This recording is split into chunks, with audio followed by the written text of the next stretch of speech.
set up to be recorded. I'll make sure. Now, does everybody see that? Okay, so now I watch it every day. How much do we sell? How much do we collect? When money's being transferred between these accounts, like, is it actually going to the bank account? Okay, I also had someone pretend to be me one day and do a bank wire for 23,000 on a real estate deal that I didn't do, and my bank actually did it. Okay, so now there's all these protocols in place when I wire money that they have to talk to me. There's a 3-step process they have to go through because the bank had to eat the 23,000 because somebody stole the 23,000 out of my bank account. Everybody see that? Now, George, you see how much fun we're having here already? Okay, we're finding money, and I like finding money. Okay, so let's start with the basic premise. And the premise is to ask a simple question. What is profit? And when's the last time you really thought about this? Profit is excess cash left over at the end of every month after you have paid all your expenses. All right, now how many of you have made a bunch of money one year and had a big tax bill, a big tax liability that hit you? Okay, so guess what we do now? We have a tax account where we sit money over in that account. So when we actually show a lot of profit, we don't get a phone call on April 15th that says, hey, we need you to write a big check for tomorrow's taxes. Because I had one accounting firm do that to me one year, and that was the last time we used that firm. Now, here's the deal. So now we have an account for taxes because we know that money's going to be taxed at a certain rate. So when you think about this, what is profit? Profit is really exchange. And it is exchange of your talent and your solutions for somebody else's problems. Where there's no profit, Kelly Eisler, it is an indicator that you're not helping enough people. Where there's not enough excess cash left over at the end of the month, it is an indicator that there is not enough exchange. Okay, there's not enough exchange. Exchange of what? My talent for your problem. And through that exchange, okay, we create excess cash. We have excess cash left over. Now, if you go to buy a car today from a major dealership, the car dealerships, Red Townsend, put what's called a market adjustment on there. Anybody know what market adjustment is? Okay, what does that mean, Aaron Siegel? Oh, sorry about that. Yeah, it's where they think that you're willing to pay more than the car's actual sticker price because they're in high demand. Exactly right. So a market adjustment is a straight profit to the dealership because they believe that you want the car so badly that there's little supply and high demand. So they're able to charge whatever they want to because people will pay it. So when you see that market adjustment on there, they might as well mark that out and say straight profit to the dealership. Because that's what it is. Okay. Now, but the truth is, Gary Wicker, that the value of something is in what another person is willing to pay for it. Yes or no? See, I charge $25,000 for a day for me to consult people for a day, either at the lodge or at the Greatness Factory. And you may say, that's crazy. $25,000 for the day. Well, there are people who will pay $25,000 for a day. What are they really paying for? Chris Miller, what are they paying for? Your wisdom and experience. Right. But what they're really paying for is 31 years of me learning how to do something. Most of these people want to speak, coach, train, write books, something I've been doing for the last 20 years. And instead of learning over a long cycle of time, they're like, look, what would it cost just to come spend a day with you and let you show me how to do this? And so that number is based on supply and demand, basic economics. I may tomorrow tell Kelly Eisler or Kerry Robinson, hey, that number's 50,000 now. See, the number's totally made up. Does everybody see that? Let's say we have a bad sales month, Rob Challenger, and we're looking to hit a sales number. I may say, look, today the number's 15,000. Just like selling a house. If I can't sell it at 250,000, but I could sell it at 220, I may say the number's 220. So what we're looking at here is supply and demand, and we're looking at exchange of something. But really what the value of what something is worth is what a person is willing to pay for something. Okay, so when you see things, what you're basically seeing is you're just seeing a number. It's a made up number. Now, my real estate agent in Florida came to me the other day and he said, I can get $6 million of cash for your house in Florida. Now, Dan Schindler, you've been to my house in Florida, right? So Dan came to a couples retreat at my house in Florida. Okay. That house appraised at 5.5 million. I bought it for 3.35 million. Okay. So now it's worth, based on evaluation, $2 million more than what I bought it for. But he's saying I could get you 6 million of cash on the house. So here's the deal. That would leave profit. Now, why could he get that?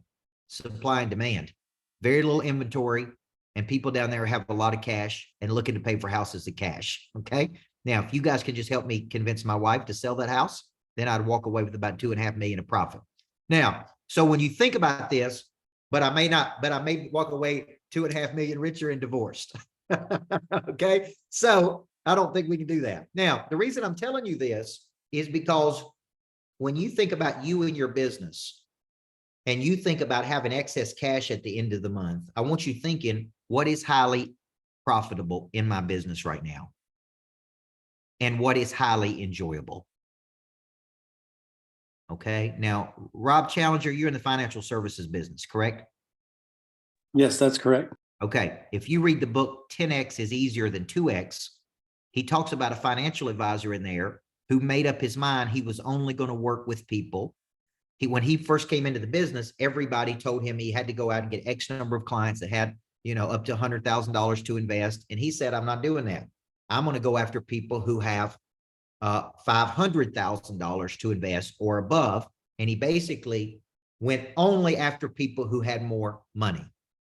And he didn't go after lower income people to be their financial advisor. And everybody made fun of him. They said, you can't do it this way.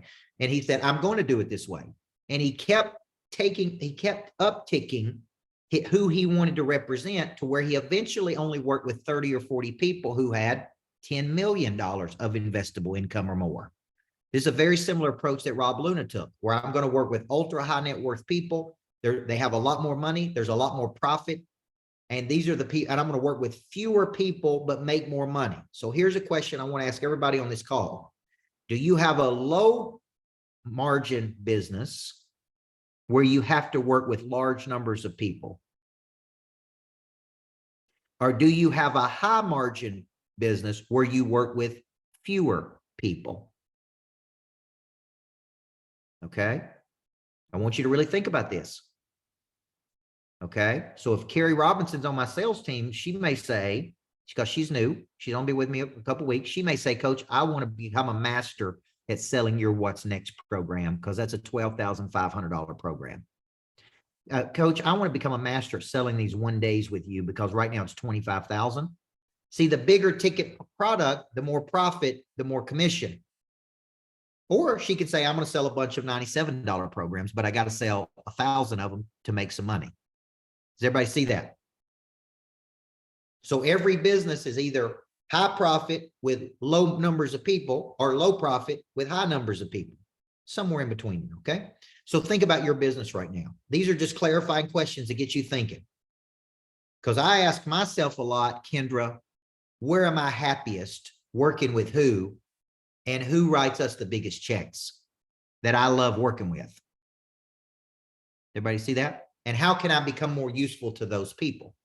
Now, I was just working on a deal right now to take over a sales force for a tiny home. They sell tiny homes, and I'm looking at taking over their sales force. And I ask for a 12% commission on those tiny homes, because for every $250,000 home that our sales team sells, that's $30,000 commission. And I said, okay, for me to take this team over, we need a 6% override plus at least 6% to work with for the sales force. Okay. So what if we sold 10 of those tiny homes at a $30,000 commission rate? That's $300,000 of commission for doing what? I'm not selling the tiny homes. I would just be coaching people who sell the tiny homes. Does that make sense? And the guy says to me, who's in our What's Next program, he's like, I'm in. If you could move these tiny homes for this, we were fine giving you 12%. Now, why would they give 12 versus 6? Because of the skill level. Okay. So the people who are most profitable are typically the people who are the most skilled. and they can negotiate a disproportionate amount of commission to them. Okay. Now, if you go back and study Michelangelo, he was paid the most money by the wealthiest people because he was so skilled at his art. So over a period of time, the wealthiest people wanted to hire him to do these sculptures and things because he was the most skilled. And so he spent longer periods of time for a lot more money on something because he was the best at what he did. Okay. I'm just warming your brain up here thinking about profits. So I want you to write down, this is where I'm most profitable and I have the most fun. This is where I'm the most profitable. And this is where I have the most fun. Okay. I want you really thinking about this because I find myself focusing on non-profitable activities. How many of you guys feel that way? And it's like, what am I doing? Like, I need a little person to follow me around all day and go, what are you doing? This is crazy. Like, you got this program over here, sell that program. Like, why are you selling this program? Okay. Second question is, where are you the least profitable and you have the least amount of fun?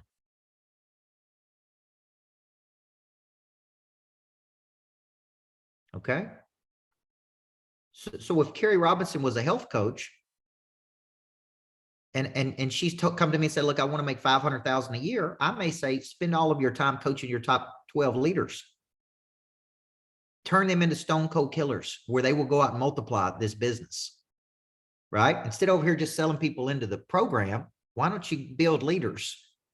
And once you build the leaders, because this is what all the people who make $500,000 a month do, they build the leaders. They don't sell the product. They got to sell the product, but then they really build the leaders, which is true of all direct selling models. Everybody see that?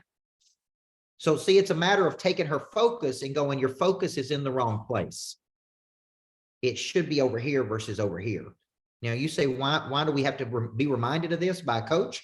Because our brains are creatures of habit, and it literally would just go through the day doing things all day long and never do one thing to produce revenue. You get to the end of the day, you're like, what did I do to produce any money today? Did we make any money today? Okay. And what gets tracked gets measured. Okay. What gets tracked gets measured. Okay. So when I do an event, I was just in Houston, Texas, and we signed up, Kelly Eisler could tell me 20 people, whatever the case may be. She may say we signed up 20 or 30 people, and we signed them up at $500 a person. And she may say, well, coach, we brought in $10,000. And that may be good for an afternoon, but then we need to look at how much did it cost to get me there? How much did it cost to take Brian Neely with me on my team? How much were the hotel rooms? How much was the flights to get me there? How many days was I gone? And I may come back to her and say, Kelly, we made $10,000 for me to go to Houston, Texas for 2 days. That was not a profitable event. Everybody see that? Okay. So until we start getting this focused on these things, we don't think about them like this. Okay. We need to think about them in terms of, okay, what's highly profitable and what's highly enjoyable? How are we becoming more useful to the people who pay us the most money? And how do we go get some more of those people versus just keep doing this same thing over and over and over? Okay. So I put in my notes, we need to understand, number one, that sales is an expansion activity. We need to be thinking expansion. How many of you guys are seeing me build this greatness factory? Dan Schindler, I was in there today. Those offices are going up. It's now that thing is rolling. And they're telling me October 27th is when it's going to be finished. Now, here's the deal. That greatness factory, if fully occupied, all of the offices are rented. The shared spaces are maxed out. The auditorium's being rented. The podcast studios are working. The dream rooms. See, that thing can kick off about 1.8 million a year. Just the real estate. Everybody see that? See, that if we're operating correctly could be a very profitable business. Now, but I don't want just one of those. I want to kick it off 1.8 million in 50 different states, 50 different cities. Okay. So that thing is like rolling. Okay. And so Denver would be an option. There are all kinds of markets for these. Once I can prove this economic model, then we can multiply the economic model. And guess what I learned? I don't have to spend $7 million building these things, which is what the first one cost. So what I can do when I go to Denver is say, you know what, we don't want to build it from scratch. We want to retrofit a current office space. We want to do this. This was very expensive. Let's cut that out. Let's redo this. I could build these things for a couple $1 million versus $7 million. Okay. Then what if it's still kicking off the 1.8 and I build it for 2 versus build it for 7? Now we're really getting into some profits.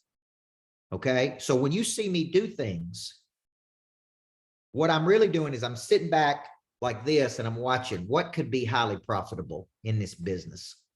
What do we love doing? And where are we undercapitalized? Okay. So Kelly Eisler would tell you we're undercapitalized in Success School because that could be a national program that hundreds of thousands of kids could be in, undercapitalized. I would tell you my lodge, renting it for corporate events, undercapitalized.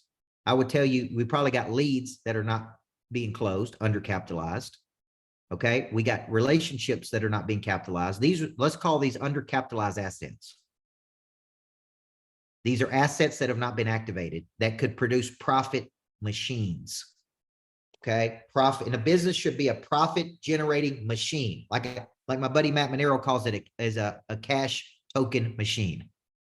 Just spits out cash tokens. That's how well this thing's working. Okay. Now, if sales is an expansion activity, we expand through one way. We expand through taking action. Objects at rest stay at rest unless acted on by an outside force. Objects in motion stay in motion unless acted on by an outside force. And money changes hands when problems are solved. So I'm going to give you a system of actions that we take every day. And I want to see how we can dial this in. Okay. This is to generate top line revenue. We're going to control our profit margins. Okay. And I'd like to see your businesses kicking off, shoot, 20 to 40 something %, maybe more. Okay. All right. So number one, I start every day off with what's called my level 10 opportunities.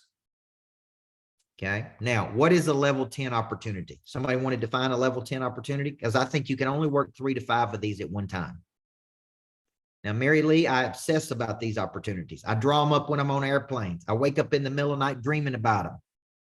These are big, juicy opportunities that could yield the most profit. Level 10 opportunities. Okay. Now, let me give you an example. Gary Wicker, have you ever represented a builder in real estate? Have you ever represented a builder where you at one time you got a large number of listings? No, sir, not yet, but we're trying to add that right now. Okay. Let's just say, let's just say that you represent a builder that gave you 50 listings at one time. Mhm.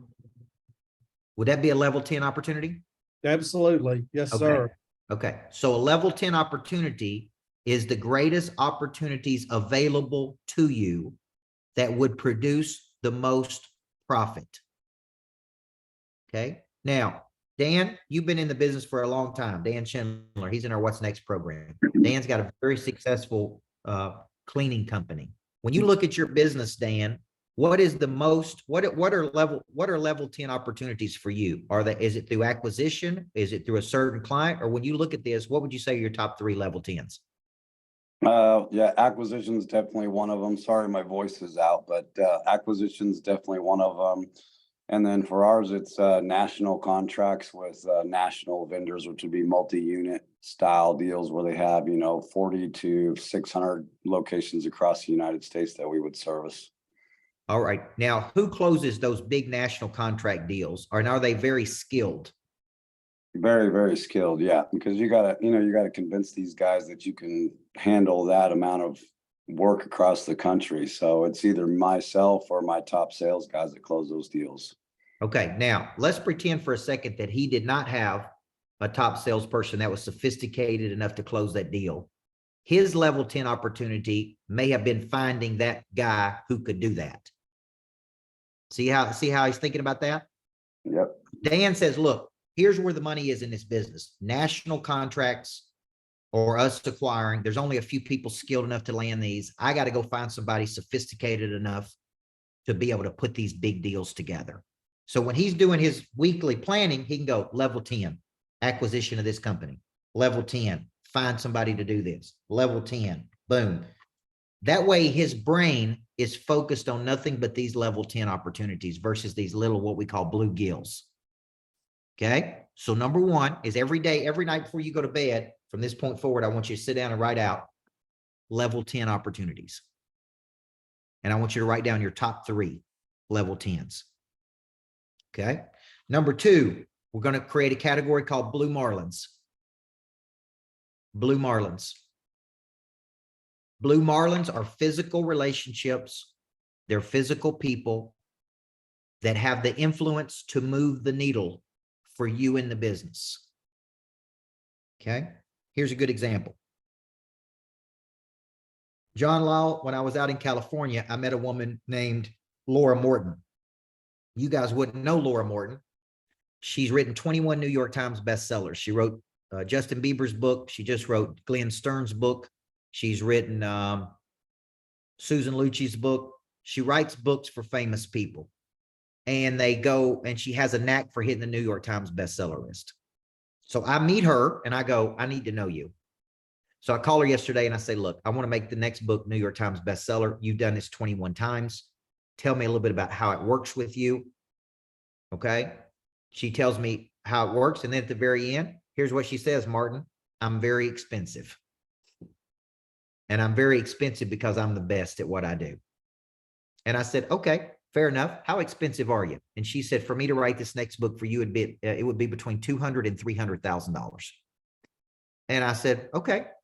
So you written 21 New York Times bestsellers? Yes. How do you do it? I got a formula. Why do they become bestsellers? Because of this reason. I've done it 21 times, which is unheard of. And she says it's $200,000, $300,000. Now, if I decided to go with her, why would I do that? Like, you may look at that as a lot of money and go, that's crazy. Like $200,000 to $300,000 to write your book. Now, Isaac Boggs, why would I do that?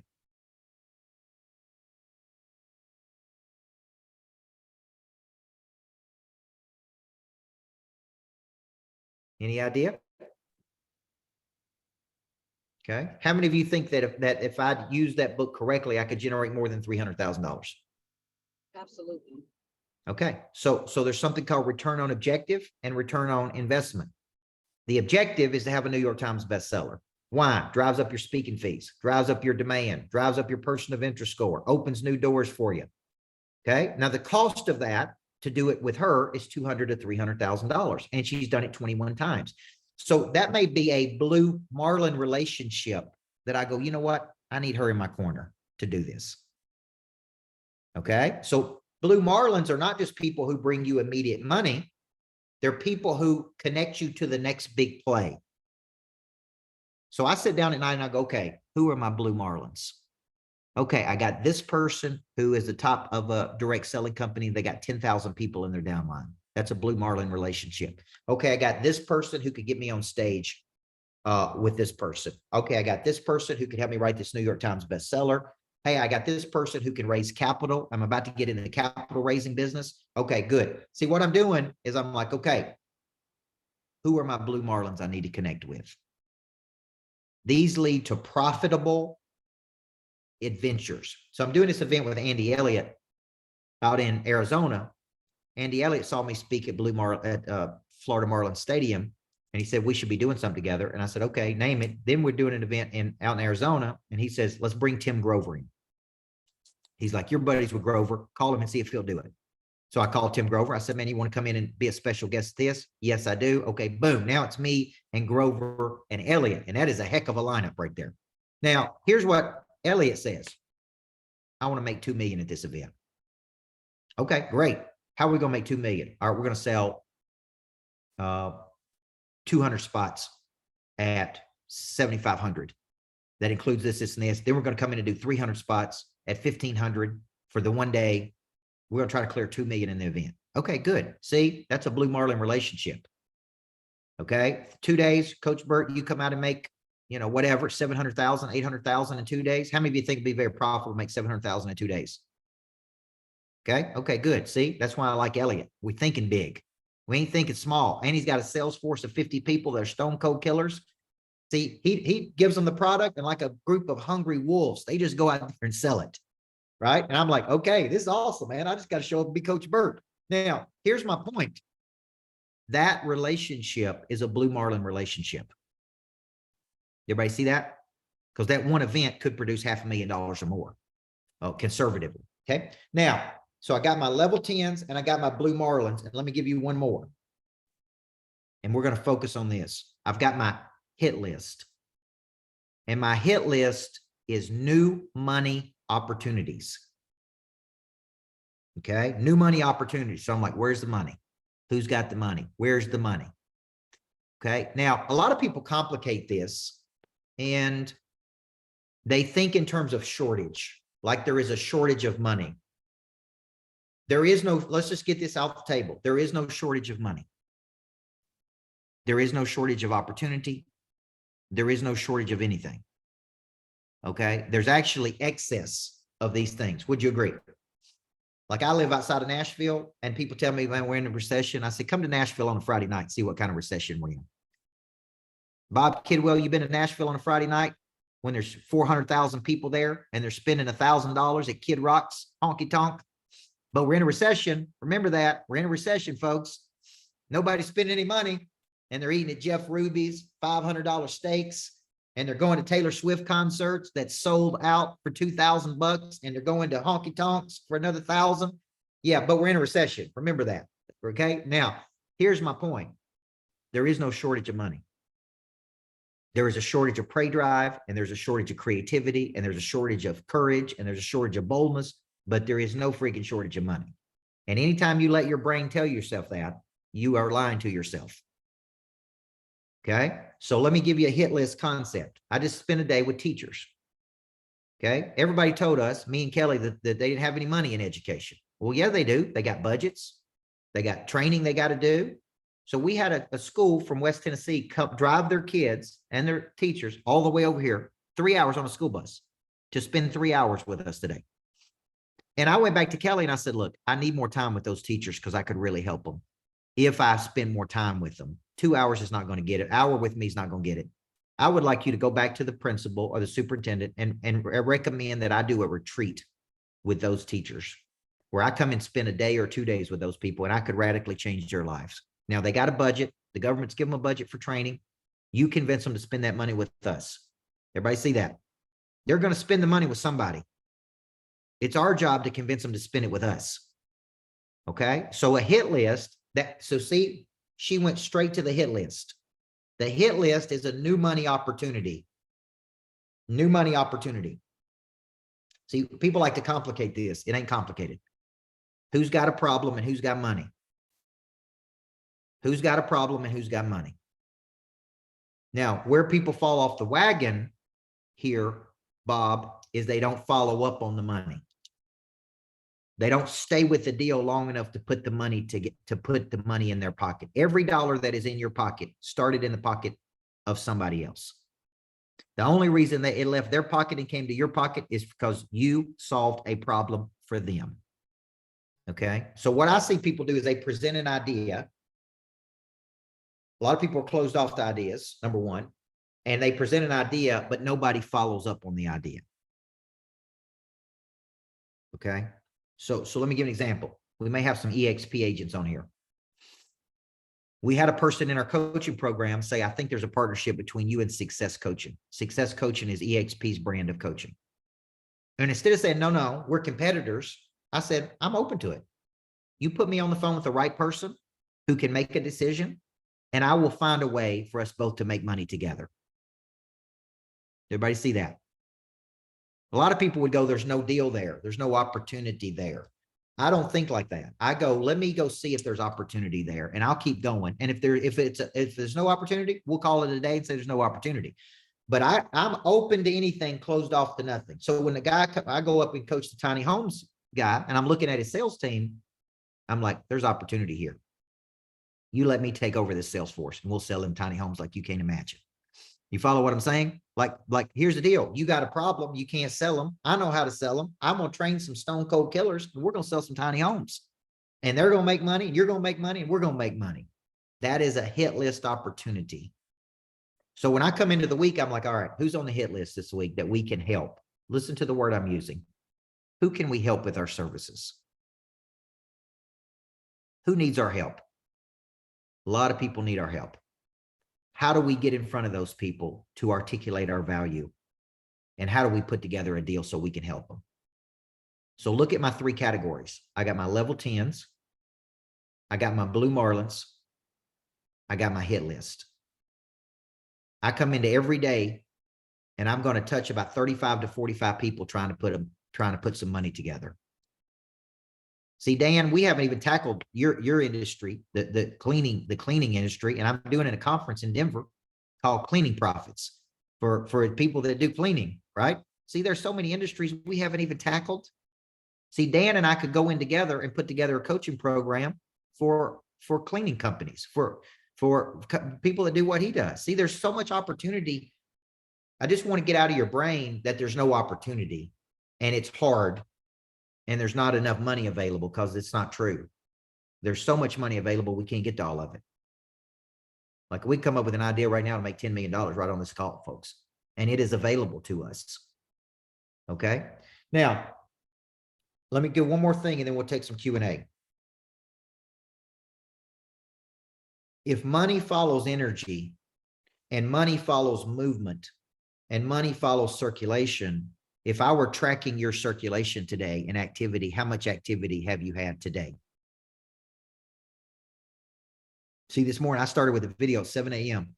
selling them offices at their greatness factory. Look how big they are. Can't believe they're this big. It's incredible.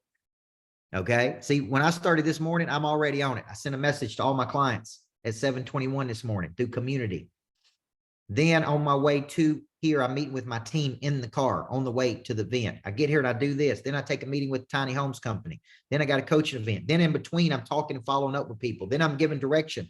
See, in a given day, I'm going to have at least, I would say, 40 money generating activities every day. And I watch people and I'm like, you just don't have enough. You don't have 2 things. You don't have enough activity and you don't have enough boldness to ask. Just to ask for the sale. Just to say, man, I want to help you. What do I got to do to help you? Okay. And that's really the 2 things that don't bring enough profit. Okay. And so let's finish with this. Profit is exchange. Where there's no exchange, there's no profit. And I guarantee you, every person on this call, including me, has undercapitalized assets, areas that we're not capitalizing on. Relationship, capital, intellectual property we're not selling. Okay. So we got to get our buggy in order and we got to get moving. And that's going to produce the exchange we're looking for. Okay. So your homework assignment for today, then I'll take some questions, is start with your level 10s, your blue Marlins, and your hit list. Track the activity you have for 1 week. Every call made, every text message, and see how much activity you actually have. Okay. And see if it's producing enough leads and enough opportunity and enough business to have excess left over at the end of the month. Okay. The months that I'm most profitable, listen to what I'm about to tell you, is the months I helped the most people. The months I'm the most profitable are the months I've touched the most people. Big events, typically key strategic partnerships, a lot of exchange, therefore a lot of leftover money. The months that I was the least profitable, I had the least exchange. I touched the least amount of people, and we made the least amount of money. Okay. So just remember, money changes hands when problems are solved. You don't need more money. You need more people. The people have the money. Okay. All right. Nona, what's your question? I was just directly to you. Okay, so I got a lot. So when I look at my level 10s, can I run them down to you real quick? Is that okay or no? Okay. Yep. So level 10, I'm thinking about what you said. I got a client right now who bought land because of me, and she was going to build 6 homes, and now she found out she could possibly do a tiny home community with 25 to 30 homes. So my blue Marlin in this situation, honest to God, might be good. So I'm trying to pair my level 10s with the blue Marlin helper, like Yeah, do a little grid with them.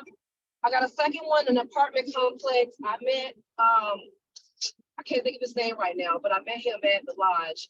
And his broker already told me they had investors wanting to purchase apartment complexes in Atlanta, Georgia. So I guess he's my Blue Marlin and his broker in that situation, but I'm also going to find a point of contact who has more resources or experience with complexes so they can guide me through the process. What do you think? Does that make sense? yes. Your eyes both, you know. I want to, let me show you something right here. Okay. What's called the fundamental relationship is between when you have real clarity over your real skill set and a big juicy problem that you are most qualified to solve. Everybody see that? A success trap is when you believe you can solve everybody's problem. And you see, I used to have a partner, a business partner who was a true opportunist. If there was a problem, he wanted to go solve it. Here's the problem. He wasn't uniquely qualified to solve all the problems. So what we ultimately want to get you to is your perfect skill set solving a perfect problem. See, the reason I can charge 25,000 for a day is because I have a real skill set of packaging and monetization of concepts. And people who want to speak, coach, train, and lead, who have resources, see, I can help those people because I'm highly qualified to help those people, which is why they pay the most money. The reason this woman can charge 200,000 to write a book is because she's highly qualified to write a New York Times bestseller. So we really want to get total clarity here, Nona, of your perfect skill set and the perfect problem that you are uniquely qualified to solve. If not, we're going to get caught in what's called a success trap, where you're pretty good at a lot of things. And that never really brings you the big checks. Okay. I need to work with fine tuning that.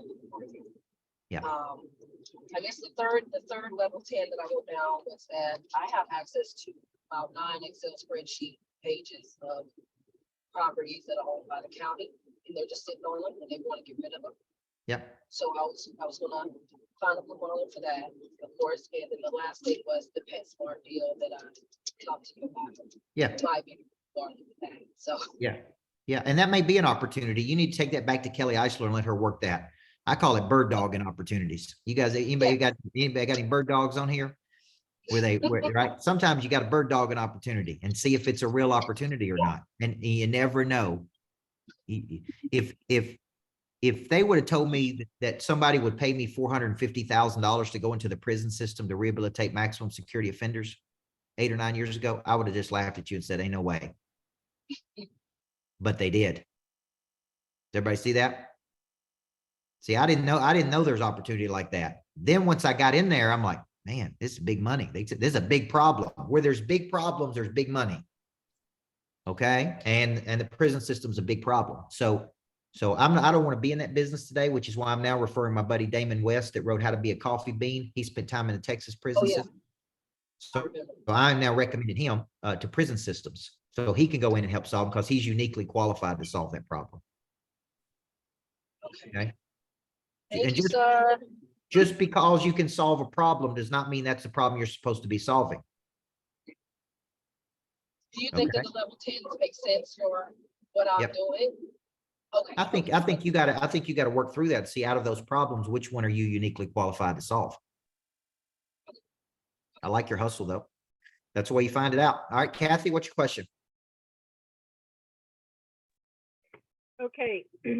So I'm probably an anomaly here in your group. I'm not in real estate. I am starting, I'm at the very, very beginning of starting a coaching business. My niche is helping women coaches set up the foundation of their business. So I'm talking about the business structure. Okay. And so I'm still putting together the course material. We're nearly complete with that. I'm at a point where I need to start marketing. And probably my biggest challenge is finding those people, because I'm looking at US-based female coaches who are just starting their business. They may have just recently gotten certified in something. I'm going to help them determine whether they need an LLC, help them with their business name, business plans, help them understand the taxes they'll have to pay, like that tax trap you just described, those Yep. sorts of things. Help them get all set up in that foundation so that they can spend the time doing exactly what you're talking about. Let's ignite their parade drive and let's get them selling. So what recommendations do you have for me about, you know, an audience, where I might find the audience, things that I might need to do? I would say, number one, we need to position by concept.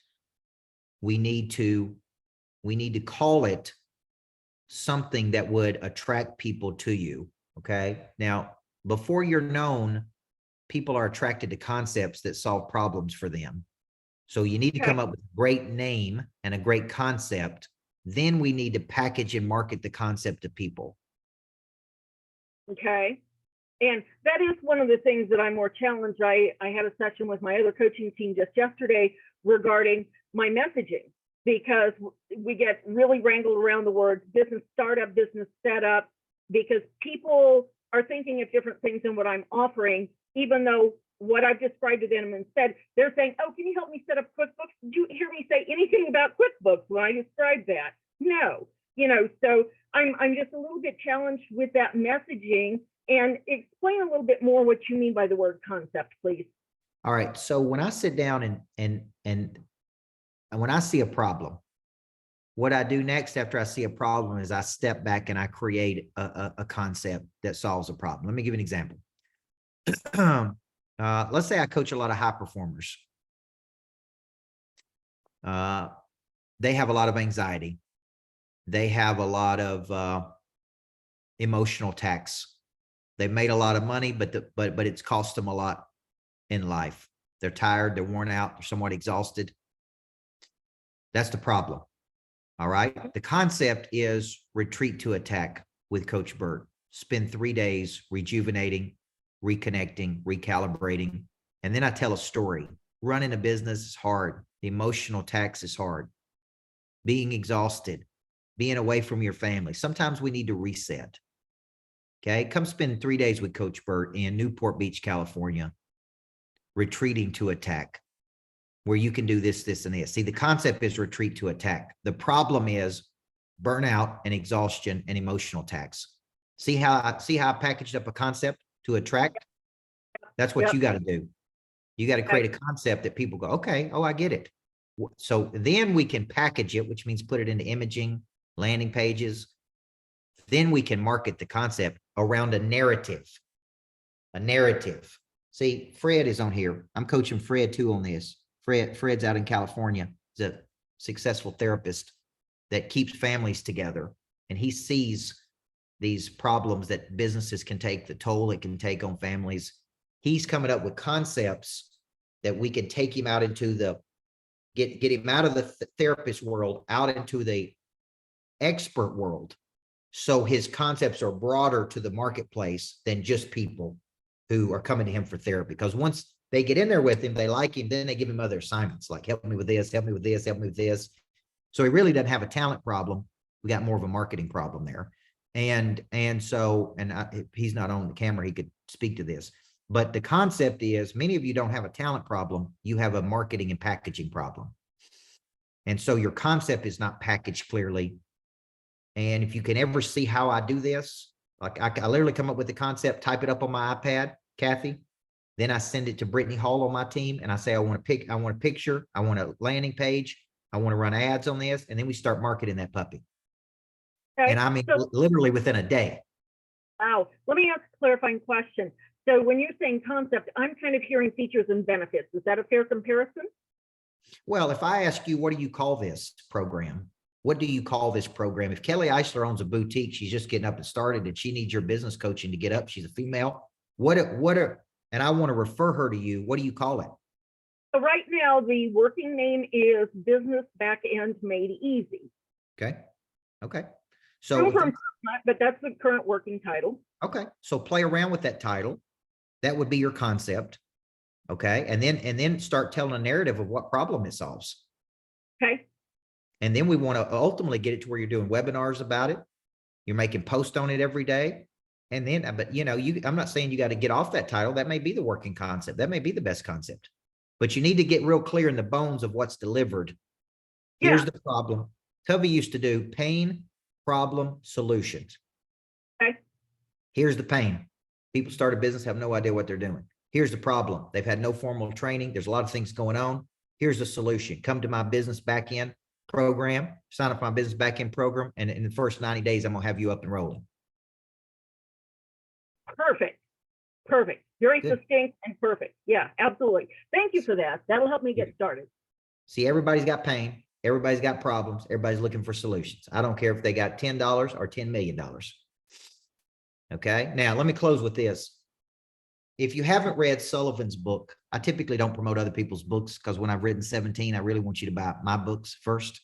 But the best book on sales, in my opinion, there's two books I would recommend that I think are incredible that Dan Sullivan wrote. One is called Total Cash Confidence.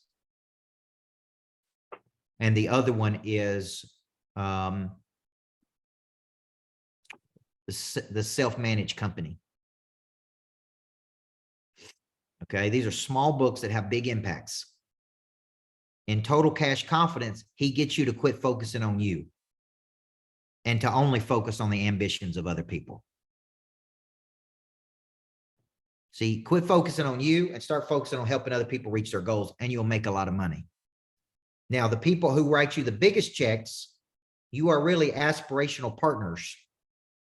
You got a big goal and they got a big goal. They can't do it without you and you can't do it without them.